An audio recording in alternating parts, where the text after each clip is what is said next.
My name is Naomi Morrison, 32, and for as long as I can remember, Thanksgiving meant our family gathering at Silver Pine Resort. 20 years of traditions, photos, and memories tied to that exclusive lodge. Then last week, my phone buzzed. A text from Mom, "You're not welcome here anymore." No explanation. Just banishment. After years of criticism and judgment, something inside me snapped. I remembered I was an authorized contact on their precious booking.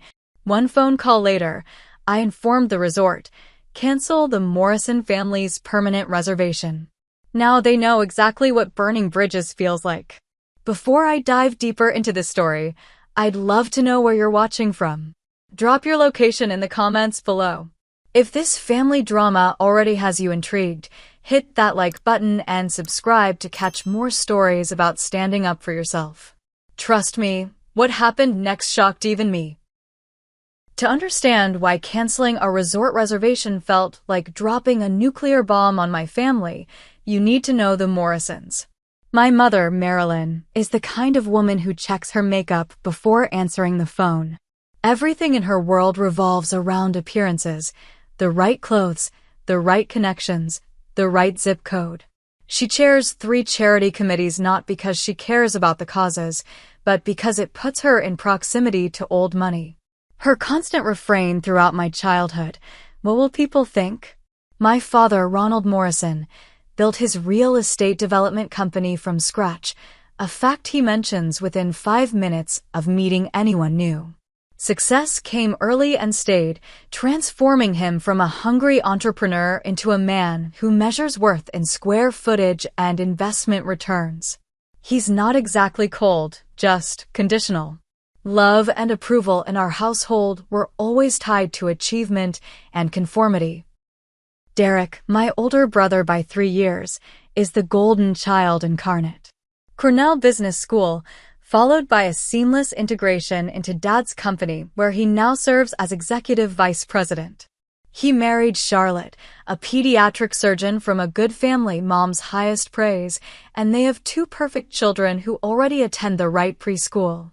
Derek absorbed our parents' values like a sponge: work hard, maintain appearances, and above all, protect the Morrison name.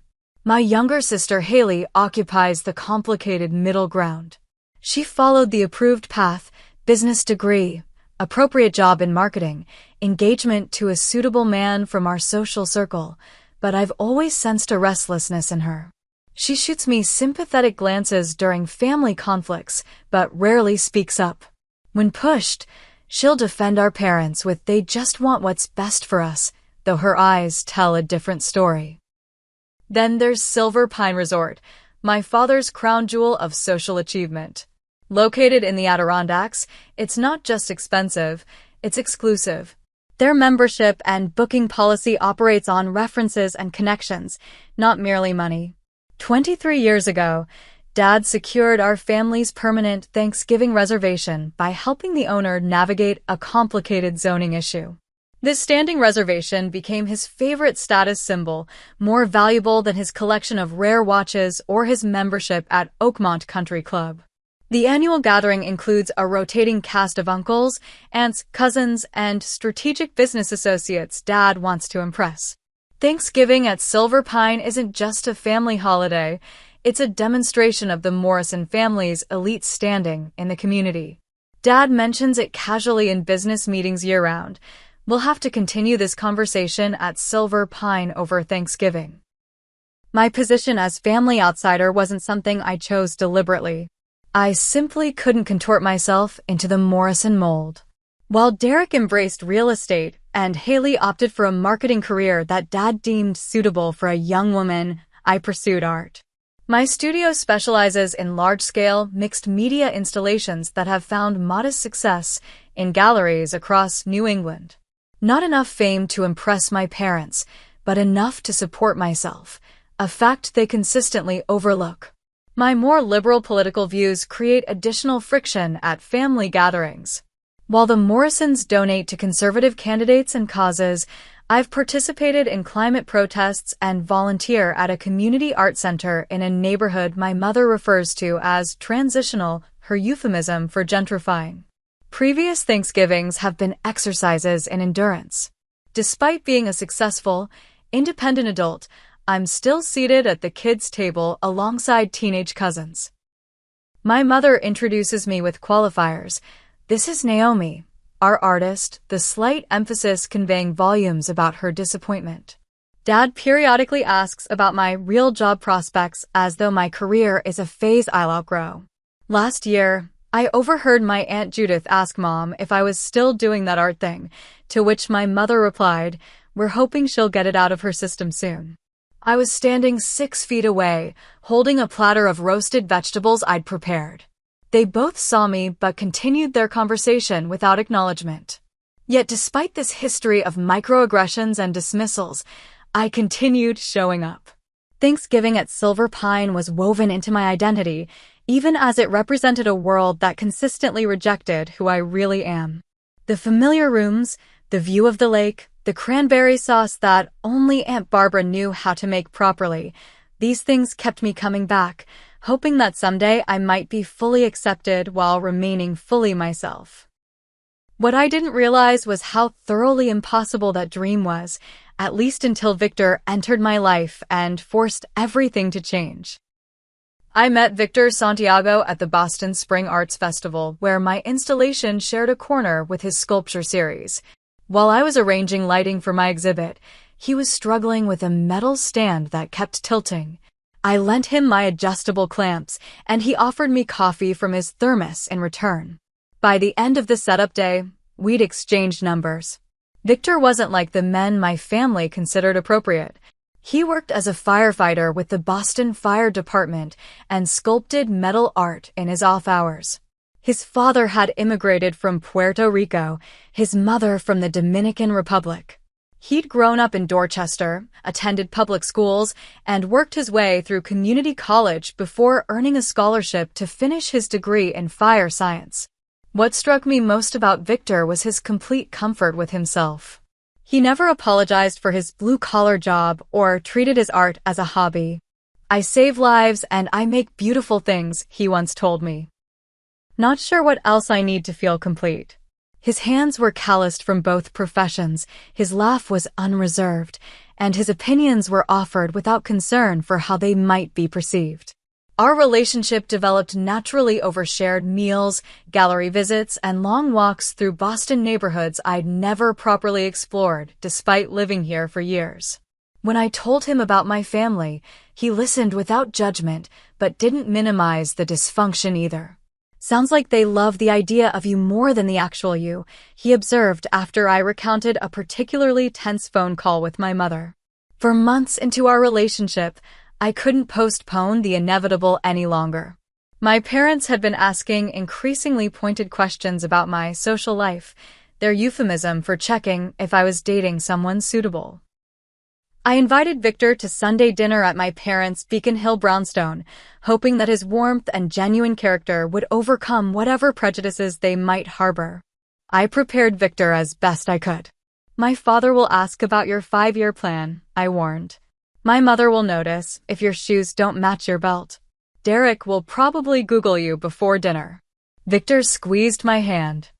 "I've run into burning buildings, Naomi. I think I can handle one dinner." The evening was worse than I'd imagined. Mom's smile froze when she opened the door to find Victor standing there in his neatly pressed button-down shirt that didn't bear the right label. Dad's handshake was perfunctory as his eyes assessed Victor's watch, simple stainless steel, and shoes, clean but not designer. Dinner conversation became an interrogation. Dad launched into questions about Victor's career trajectory, barely concealing his disapproval when Victor explained the shift schedule of firefighters and his contentment with his position. "But surely you have ambitions beyond that?" Dad pressed. "Department chief? Commissioner?" "I'm focused on being the best at my current job," Victor replied. "Advancement will come if it's meant to, but I don't measure my success by my title." My mother concentrated on more indirect digs. "How interesting that you found time for art with such a demanding schedule. It must be challenging to pursue something so impractical." The slight pause conveyed exactly what she thought of both our creative pursuits. Derek, predictably, had done his research. Santiago.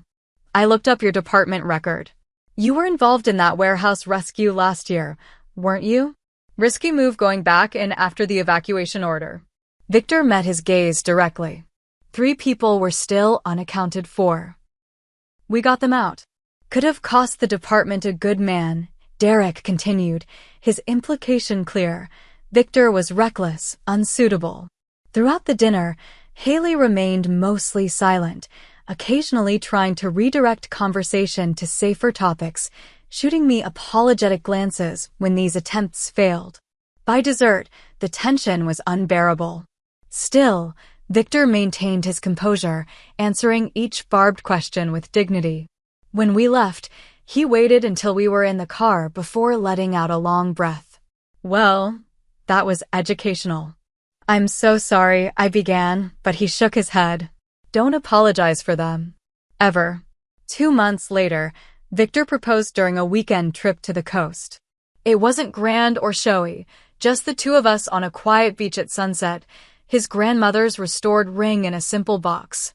I said yes immediately, feeling for perhaps the first time that I was choosing my own path rather than reacting to my family's expectations. We agreed to share the news in person. I harbored a tiny, irrational hope that an engagement might finally earn their respect, that commitment would legitimize our relationship in their eyes. The announcement dinner started tense and descended rapidly. Mom's face went pale when she spotted the ring. Dad's jaw tightened. Derek exchanged a look with his wife that screamed disapproval. Don't you think this is rather sudden? Mom finally managed. We've been together 8 months, I replied. Derek and Charlotte got engaged after 6. That was different, Dad interjected. They had known each other socially for years before dating. What followed was an increasingly heated discussion about family standards and appropriate matches that rapidly abandoned any pretense of politeness. Mom suggested we were rushing into things because of my biological clock. I was 32, after all. Dad questioned how we would maintain a suitable lifestyle on our combined incomes. Derek wondered aloud if we'd considered the practical implications of our different backgrounds. Throughout it all, they spoke as if Victor wasn't sitting right there at the table, hearing every word. When Mom mentioned that connections and background do matter in the long term, Victor finally spoke up. With all due respect, Mrs. Morrison, what matters is that I love your daughter for exactly who she is, not for who you wish she would be. I will support her art, her independence, and her choices, which is something I'm not sure you've ever done. The silence that followed was deafening. Dad's face flushed red as he started to respond, but I stood up, napkin thrown on the table. We're leaving. When you're ready to accept that this is happening with or without your blessing, let me know. We walked out amid my mother's protests and my father's stony silence. In the weeks that followed, communication dwindled to brief, cold text exchanges and occasional calls with Haley, who tried unsuccessfully to mediate. I didn't realize then that the worst was yet to come, or that Thanksgiving would become the battleground for the most dramatic confrontation our family had ever experienced.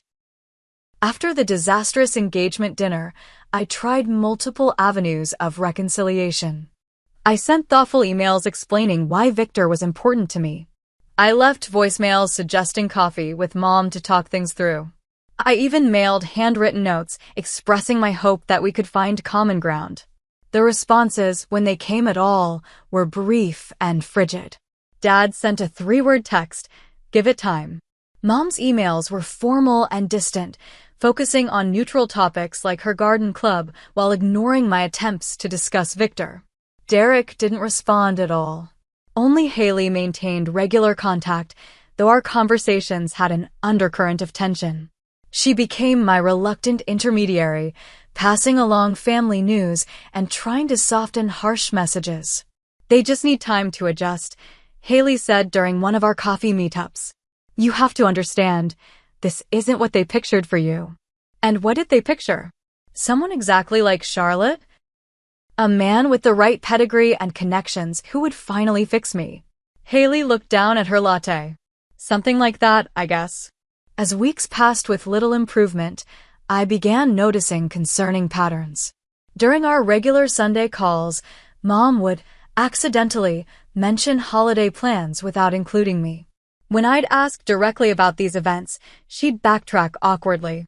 "Oh, did I not mention? We thought with your busy schedule, you might prefer to make your own arrangements this year." The annual Thanksgiving planning call happened without me. I only discovered it had taken place when Haley let it slip during one of our meetups. "Mom assigned you the cranberry relish," she said, then froze, realizing her mistake. "When was the planning call?" I asked. "Last Thursday," she admitted. "Mom said she tried to reach you." She hadn't. I checked my call logs and messages to confirm. Later that week, I overheard a conversation between Mom and Aunt Judith when I called and Dad answered on the landline but didn't properly hang up before transferring the call. "Just a phase with this firefighter," Mom was saying. "By Thanksgiving, I'm sure she'll have come to her senses." "And if she brings him?" Aunt Judith asked. "Ronald has made it very clear that won't be happening."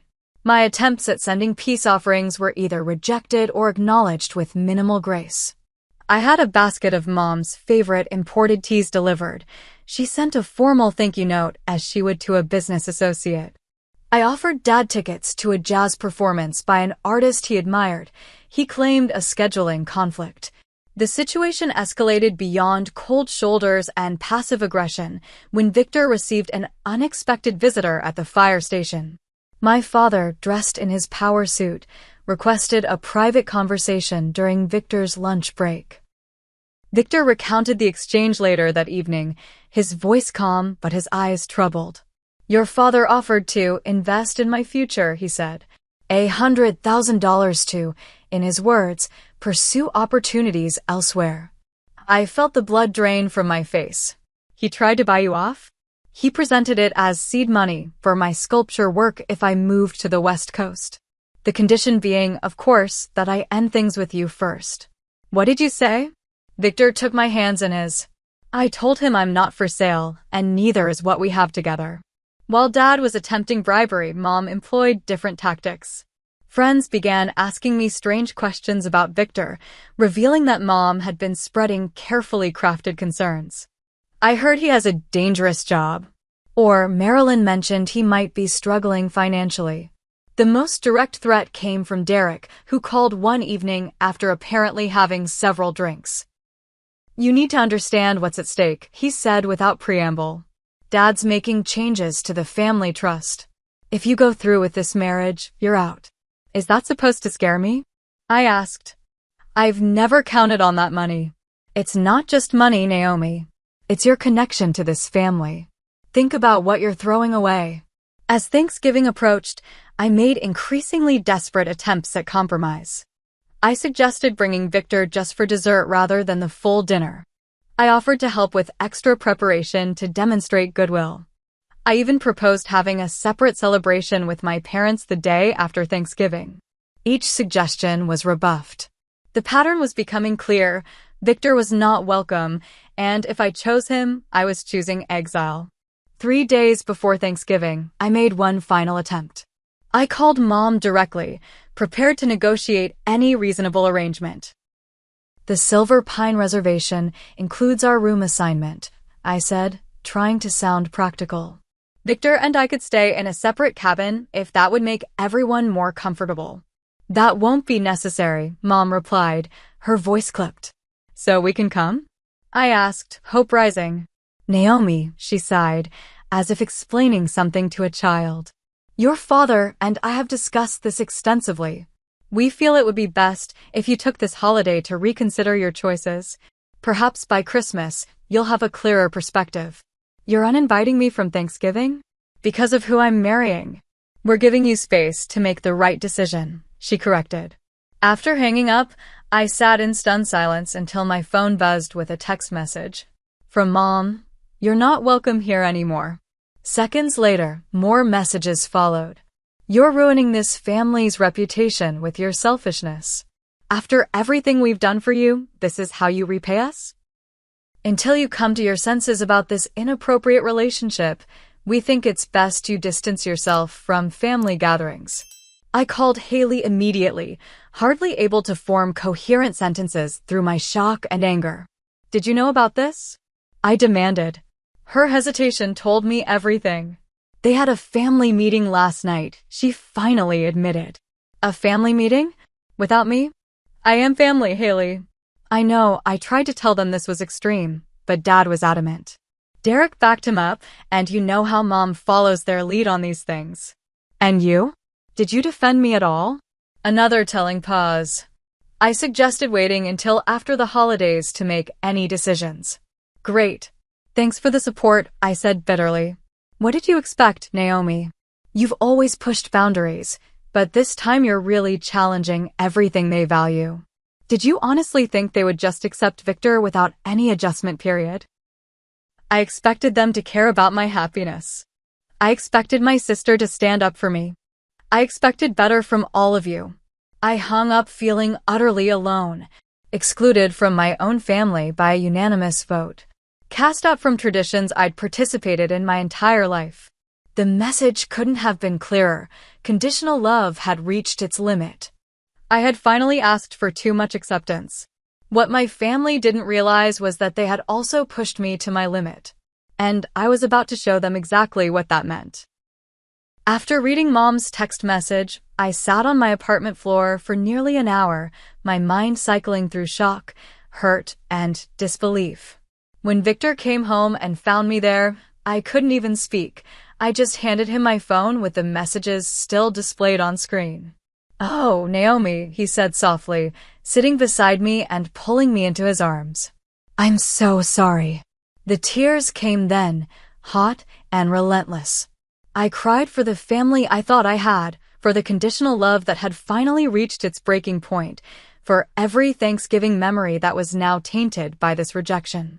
"We'll make our own plans," Victor suggested gently. My sister Maria already invited us to join them. Or we could take a trip, go somewhere completely different. But his words barely registered through the fog of betrayal consuming me. I pulled out an old photo album and flipped through images of past family gatherings at Silver Pine Resort. Dad carving the turkey, Mom arranging her signature centerpiece, Derek and I as teenagers pretending to fight over the last piece of pie. Had any of it been real? Or was family just a performance we all maintained until someone went off script? As evening turned to night, the initial shock began giving way to something harder and sharper. Anger. Not the flashing, temporary kind that comes and goes, but a deep, smoldering fury built on years of accumulated slights and judgments.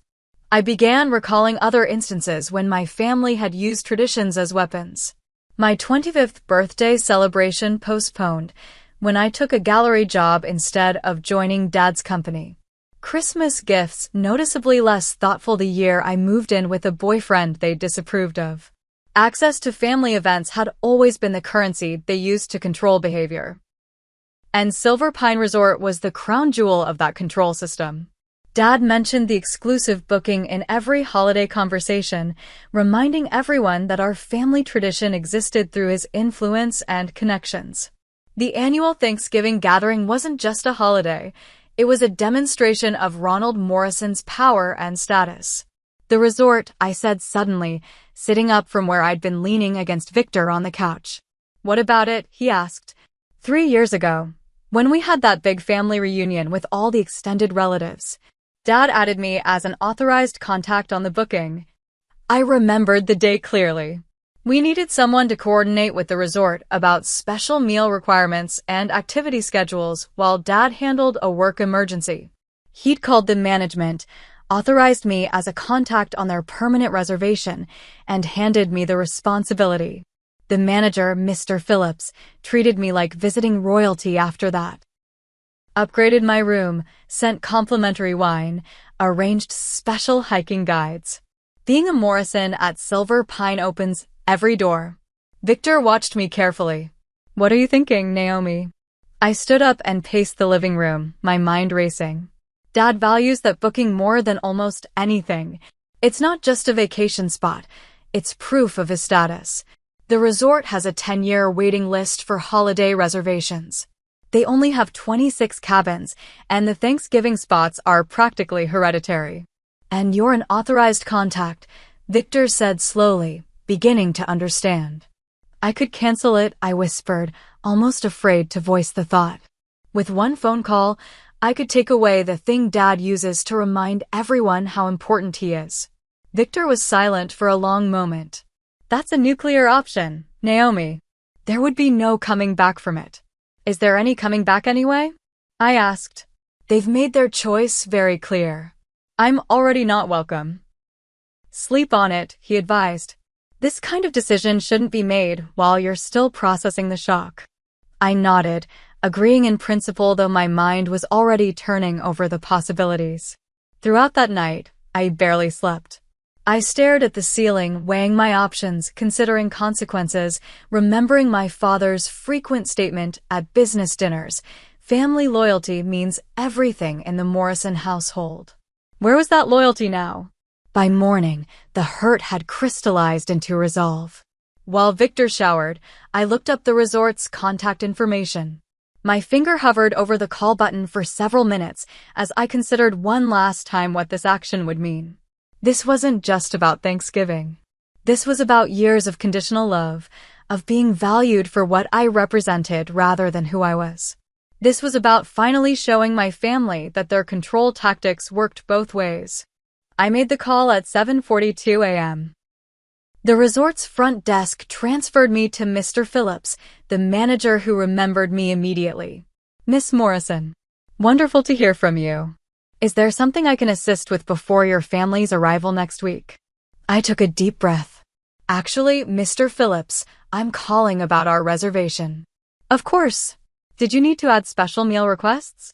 Or perhaps additional activities? No, I said, my voice steadier than I expected. I need to cancel the Morrison family's permanent booking. Silence filled the line. Cancel? The entire reservation? Miss Morrison, your family has held this booking for over 20 years. Are you certain? I am authorized on the account, correct?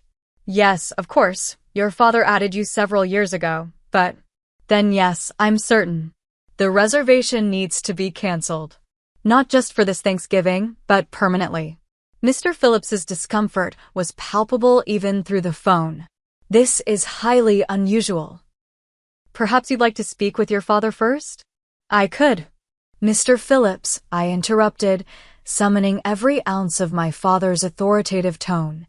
I understand your concern, but I am an authorized contact with full privileges on this account, unless that information is incorrect. No, it's correct, he confirmed reluctantly. Then please proceed with the cancellation. The Morrison family will no longer require our standing reservation at Silver Pine Resort. After several more attempts to dissuade me, Mr. Phillips finally acquiesced. Very well, Miss Morrison. The reservation has been canceled. Should your family wish to book again in the future, I should warn you that Thanksgiving availability is extremely limited. We cannot guarantee similar accommodations would be available. I understand completely. Thank you for your assistance. After hanging up, I sat in perfect stillness, experiencing a complex mixture of emotions, power and dread, vindication and grief, finality and uncertainty. There was no going back now. The bridge wasn't just burned, I had detonated it completely. Victor found me still sitting there, phone in hand, face pale but composed. Did you do it? He asked quietly. I nodded. They wanted me to know my place. Now they know theirs. The first response came 37 minutes after I ended the call with Mr. Phillips. My phone exploded with notifications, 3 missed calls from Dad, 5 from Mom, texts from Derek, and a single message from Haley. What did you do? I listened to Dad's voicemail first, his voice tightly controlled but vibrating with rage. You will call the resort immediately and fix this catastrophic mistake, or the legal consequences will be severe. This is not a game, Naomi. Mom was less restrained. How could you do this to us? To the entire family? 23 years of tradition destroyed by your selfishness. The Whitmores and the Clarks always join us for Thanksgiving dinner at Silver Pine. What am I supposed to tell them? Do you have any idea of the social embarrassment you've caused? Derek's texts escalated from disbelief to explicit threats. Tell me you didn't just cancel Silver Pine. Dad is apoplectic. Fix this now. You've lost your mind. This will cost you everything. Hope your firefighter boyfriend is worth being cut off completely because that's what's happening. Dad's calling his lawyer. Prepare yourself. I turned off my phone and went to work at the gallery, where I spent the day mechanically guiding visitors through our new exhibition while my internal world collapsed and reformed around this new reality. By closing time, I felt strangely calm. The decision was made, the consequences were coming, and in some bizarre way, it was a relief to have the conflict in the open rather than simmering beneath forced politeness. When I finally turned my phone back on that evening, the situation had escalated dramatically. My extended family had mobilized, aunts, uncles, and cousins taking sides in a family civil war I hadn't realized I was starting. Most supported my parents, sending messages expressing disappointment and shock. A few remained neutral, asking for both sides of the story. None openly took my side. The flying monkeys arrived next, family, friends, and distant relations reaching out with concern disguised as guilt trips. Your mother is absolutely devastated. Your father had to take blood pressure medication. I've never seen your parents so hurt. Whatever the disagreement, family should come first. Social media became another battlefield. While no one mentioned me directly, family members posted pointed remarks about loyalty, respect, and traditions. My cousin Andrea shared a throwback Thursday photo of last year's Thanksgiving at Silver Pine with the caption, "Missing this special place and our family traditions. Some things should be sacred." Dad's retaliation extended beyond angry messages. He contacted Lawrence, the owner of the gallery where I worked, supposedly to discuss a potential donation, but actually to make veiled comments about my emotional instability and concerning behavior. Lawrence, to his credit, recognized the manipulation and informed me immediately. The harassment took creative forms. Food deliveries I hadn't ordered began arriving at my apartment, 15 pizzas one night, 8 Chinese food orders the next. Magazine subscriptions appeared in my mailbox, Brides, Parenting, Conservative Quarterly, each a little dig at my life choices. Family friends coincidentally appeared at cafes where I regularly worked, at my gallery, even at the grocery store, each expressing concern while fishing for information they could report back to my parents. The most direct attack came in the form of a certified letter from my father's attorney, claiming I had fraudulently misrepresented my authority to the resort and demanding I rectify the situation immediately or face legal consequences. Victor's lawyer friend reviewed it and confirmed it was mostly intimidation with little legal standing. I had been properly authorized on the account. Through it all, Victor remained steadfast. When I worried about drawing him into my family drama, he simply shrugged. I faced worse than angry rich people. His own family offered their home for Thanksgiving, his mother calling to assure me I was welcome regardless of the circumstances. He helped me secure our apartment after Derek showed up unannounced one evening, pounding on the door and demanding to speak with me. Victor installed a security camera, redirected our mail to a post office box, and screened calls when the situation became overwhelming. "You don't have to fight this battle alone," he reminded me. That's what partnership means. Most surprising were the unexpected allies who emerged from the wreckage. My Aunt Barbara, Mom's sister who had distanced herself from family gatherings years ago for reasons never explained, sent a brief email, standing up to the Morrisons takes courage. Call me if you need someone who understands. 2 cousins privately messaged their support, admitting they'd long found the family dynamics toxic, but lacked the courage to challenge them. Lawrence not only defended me to my father, but gave me time off when the stress became visible in my work. Our neighbor Mrs. Castillo, who had witnessed Derek's door-pounding episode, began accepting packages for us and keeping an eye on our apartment when we were out. "Family should lift you up, not tear you down," she told me, patting my hand. My mother didn't speak to me for 10 years when I married my husband. Sometimes the hard boundaries are necessary. A week after the cancellation, as the initial shock waves began to settle into a steady barrage rather than a tsunami, I received an unexpected text from Haley. "Can we talk? Just us. Tomorrow at 2? The cafe on Marlborough." I showed Victor the message. "Are you going to go?" he asked. "I think I have to," I replied. She's the only one who might actually listen. I didn't know then that this meeting would change everything, revealing family secrets that would transform my understanding of what had really been happening all along. I arrived at the cafe early, claiming a corner table with good privacy. When Haley walked in 15 minutes late, I barely recognized her. My perpetually put-together sister looked exhausted, hair hastily pulled back, minimal makeup, dark circles under her eyes. "Thanks for coming," she said, sliding into the chair across from me. Her voice lacked its usual upbeat quality. "You look terrible," I replied, then winced at my bluntness. She attempted a smile that didn't reach her eyes. It's been a challenging week at the Morrison household. An uncomfortable silence stretched between us as the server delivered Haley's latte. I waited, determined not to speak first. This meeting was her idea. Let her direct it. "What you did," she finally began, stirring her coffee without drinking it. "It's causing bigger problems than you probably realize." "I'm aware it upset everyone," I said carefully. "No, it's more than that." She leaned forward, lowering her voice. "Dad's company is having cash flow issues. Has been for months. The Silver Pine Thanksgiving isn't just a family tradition. It's where he meets with 3 major investors who've been keeping projects afloat." This revelation surprised me. Dad's business had always seemed unshakable. "How bad is it?" "Bad enough that he's leveraged the house." She looked around nervously before continuing. "Mom doesn't even know. The resort cancellation doesn't just embarrass him socially, it threatens actual business relationships he desperately needs right now." I absorbed this information, recalibrating my understanding of my father's extreme reaction. "Why are you telling me this?" Haley's eyes filled with unexpected tears. "Because I'm tired, Naomi.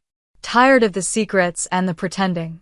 You were always the brave one, doing what you wanted despite their disapproval. I've spent my entire life contorting myself to fit their expectations, and what has it gotten me? A job I hate, an engagement to Bradley that feels more like a business merger than a relationship, and panic attacks I hide from everyone." Her candor stunned me. Haley had always seemed content with her prescribed path. "I didn't know," I said softly. "Nobody knows. That's the Morrison way, isn't it? Perfect appearance, messy reality." She wiped away a tear.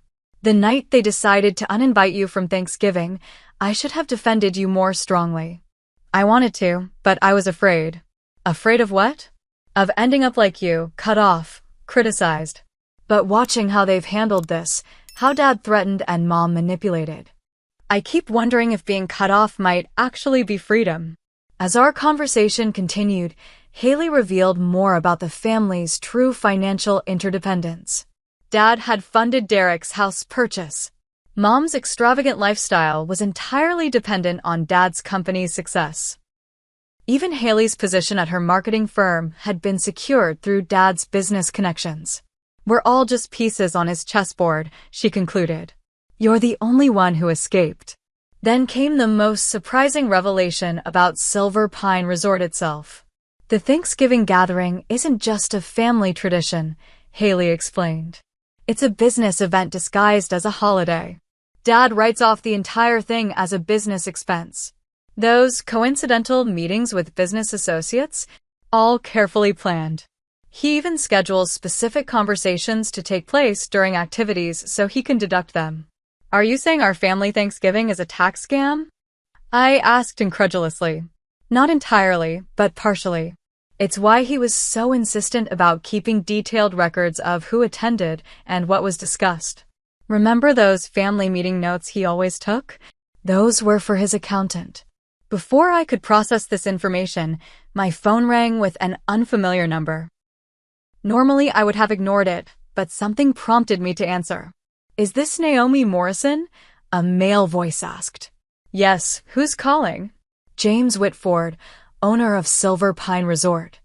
I hope you don't mind me contacting you directly. Ronald Morrison has been a valued guest for many years, and this situation is unusual. I was hoping we might discuss a resolution." Haley raised her eyebrows as I explained who was calling. "Mr. Whitford, I appreciate your concern, but this is a family matter," I replied. "I understand, but your father seems to believe there's been a misunderstanding. He's quite distressed." "There's no misunderstanding. I was authorized on the account and made a decision. Perhaps we could meet to discuss options? I'll be in Boston tomorrow on other business. A neutral conversation might help ease tensions." After some consideration, I agreed to meet him at my gallery the following afternoon. When I hung up, Haley was watching me intently. "Are you going to reinstate the reservation?" she asked. "I don't know," I admitted. Part of me wants to stand firm, but another part wonders if this has gone far enough. "Whatever you decide," Haley said, reaching across the table to squeeze my hand. "I support you. It's time someone in this family took a stand." The meeting with James Whitford led to something unexpected, a suggestion that all relevant parties meet face-to-face to resolve the situation. Which is how, 3 days later, I found myself sitting in a private room at the Four Seasons Hotel across from my parents, with Derek, Haley, Victor, and Mr. Whitford in attendance. The tension was immediately palpable. Mom couldn't look directly at me. Dad's jaw was clenched so tight I worried for his teeth, and Derek radiated barely contained fury. Only Haley offered a small, encouraging smile. "Thank you all for coming," Mr. Whitford began diplomatically. "I believe family traditions are important, and I hope we can find a path forward that honors the long relationship between Silver Pine Resort and the Morrison family." Dad spoke first, his voice icily controlled. "There's a simple solution. Naomi will call the resort, apologize for her impulsive behavior, and reinstate our reservation. End of discussion." "That's not how this works," I replied calmly. "I'm not a child who made a mistake. I made a deliberate choice after being told I was no longer welcome at a family gathering." "You weren't uninvited from the family," Mom interjected, finally looking at me. "We simply suggested you reconsider your relationship choices before joining family functions." Victor, who had remained silent, straightened in his chair. "You specifically texted, and I quote, 'You're not welcome here anymore.' That seems unambiguous." "This doesn't concern you," Derek snapped. "Actually, it does," Victor replied evenly. "Since your objection to me is the root of this situation." "Our objection," Dad corrected, "is to Naomi's pattern of choices that consistently undermine family values and traditions." "What values exactly?" I asked. "Appearances over authenticity? Status over happiness? Conditional love?" "Don't be melodramatic," Mom sighed. "We have certain standards."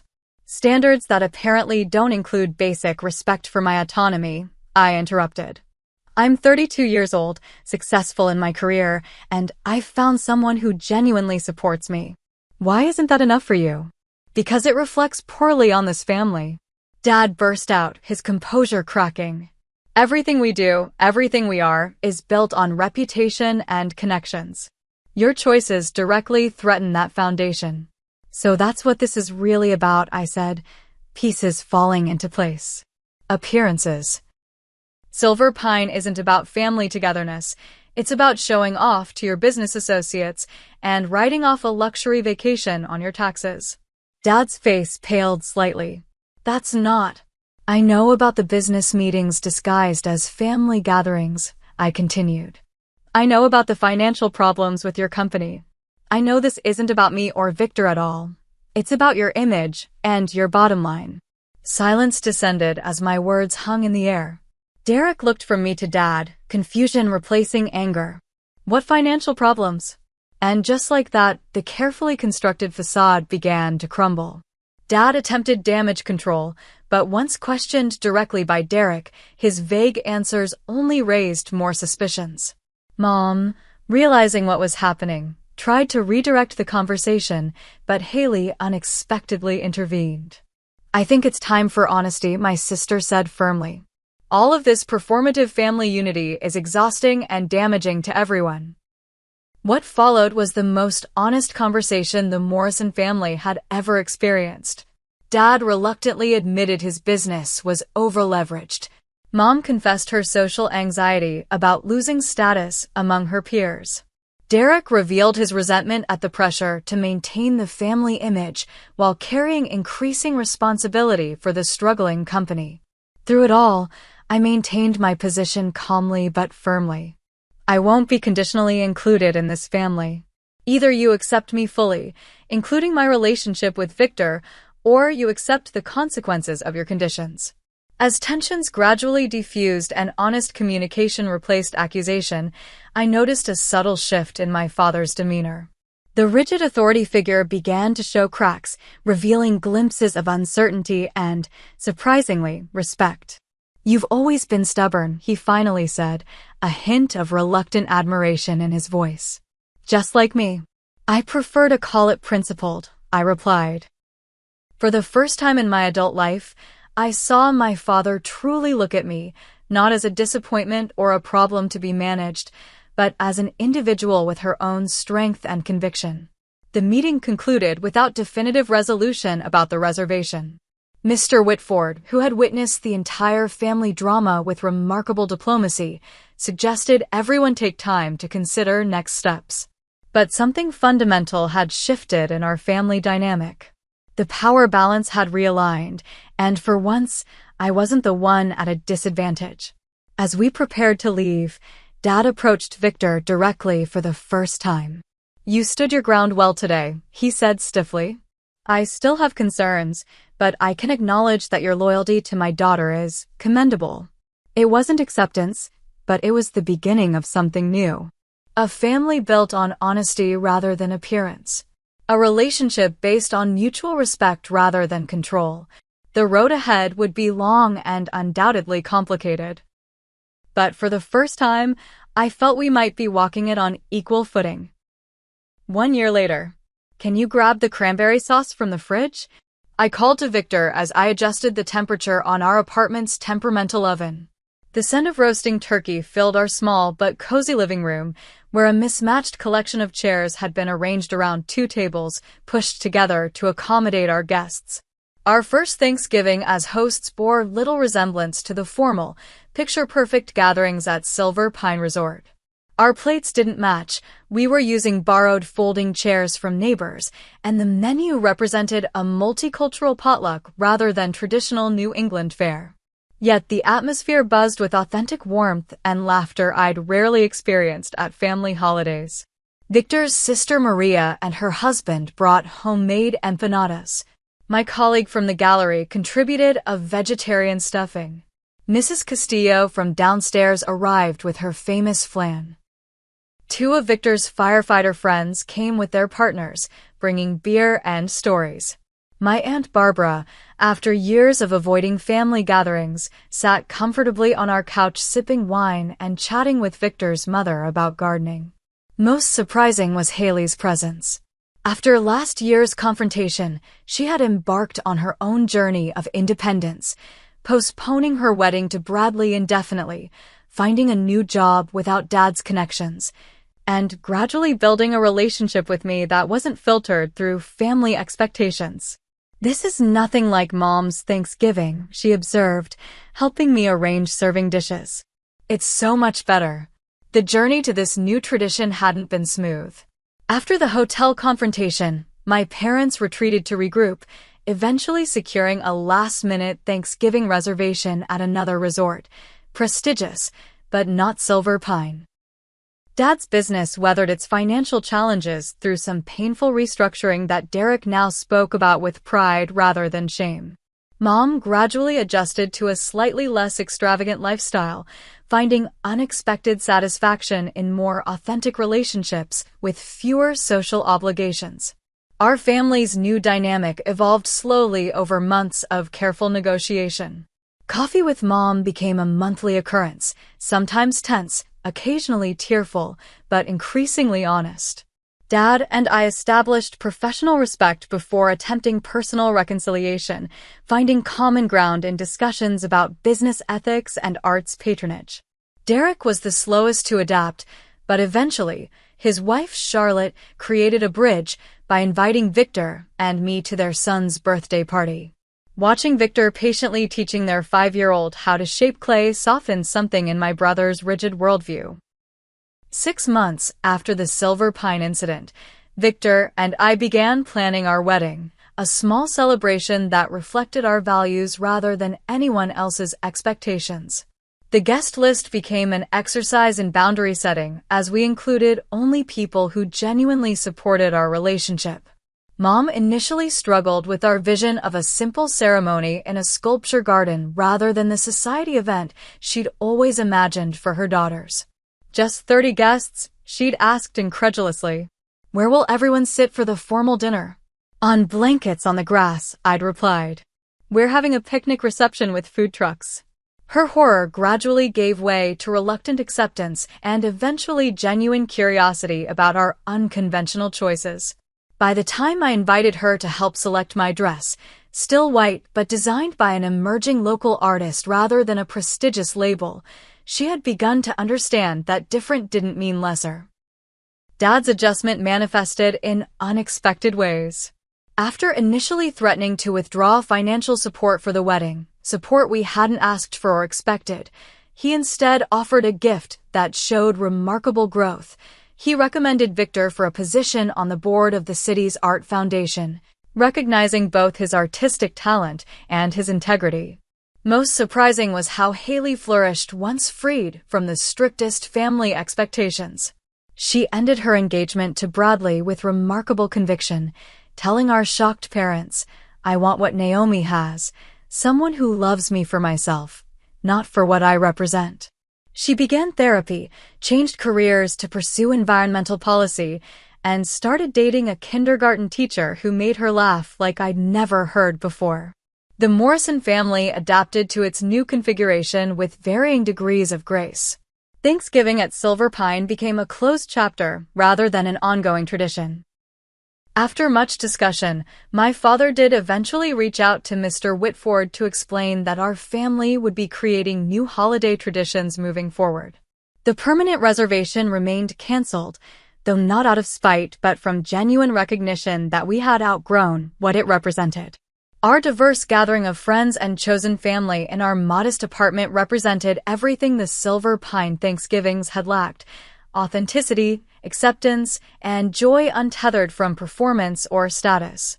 As we prepared to sit down for dinner, the doorbell rang one last time. Victor answered and returned with a surprising addition: my parents, standing awkwardly in the entryway with a bottle of wine and a homemade pie. "We were just going to drop these off," Mom explained, her eyes taking in the eclectic gathering with visible uncertainty.